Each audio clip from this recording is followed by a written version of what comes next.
What's up, everybody? This is Coach Edwin, your go-to guy for all matters finance.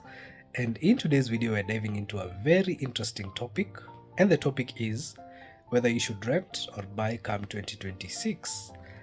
Now, in this video, we're going to break down pros and cons for both sides, both renting and buying in 2026, and help you understand these things before you make that big financial decision of your life. So 2026 is not like in the previous years since 2020, right? Before pandemic. Right now, housing markets have changed. We have interest rates have gone up in some areas and have cooled off in some of the areas. So you need to understand both pros and cons when it comes to renting and buying before 2026, right?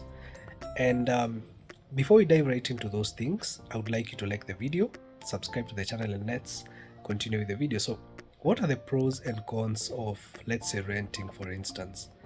Now, pros of renting is that we have number one, renting saves you those added fees when it comes to property taxes and upfront down payment for units, right? So when you're renting, you only need your rent money plus deposit. So this saves you those upfront property tax and fees that come along with owning a unit. Another pro of renting is that you are not in charge for the maintenance cost, right? The landlord is the one who's in charge for taking care of the unit. So your work is just to pay rent and inform the landlord of any issues with the unit, right? So what are the cons of renting? Number one is that rent money will always disappear. This is not like an investment. You just spend money for that unit, and by the end of the month, this money has been eaten away by the landlord. Another con is that most of these units you never rent to own, so there's no ownership benefits in the long run, not unless you are buying the unit through renting it, right? So those are the pros and cons of renting. And my advice would be, if you're a digital nomad or someone who's not ready to settle down permanently, renting will work better for you.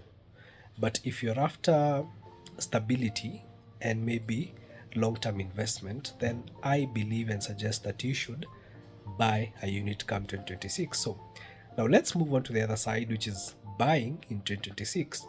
Now, buying has both pros and cons, just as renting has, right? So what are the pros of buying? Number one, you get to own the unit.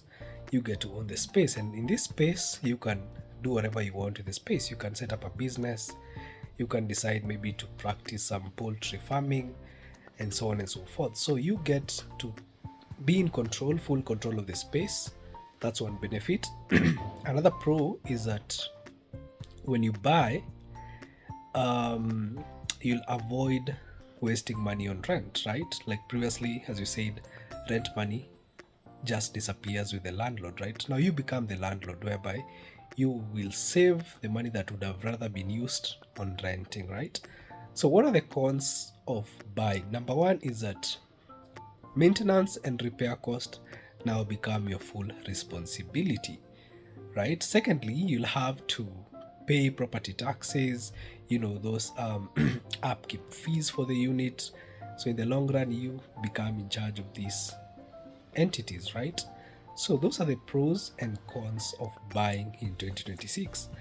And my advice would be, if you're looking into stability and long-term investment, I believe buying will work better for you, right? So what do you think?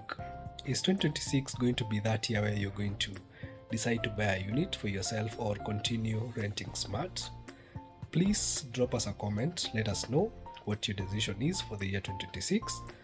Remember to like the video, subscribe to the channel, and you can always shoot me a DM for further consultation on finance matters, on even how to save or invest for a unit in the future. Always reach out to me through my contact details in the description down below. It's your coach Edwin, always ready to serve you and to enlighten you on all matters finance. Let's meet on the next video.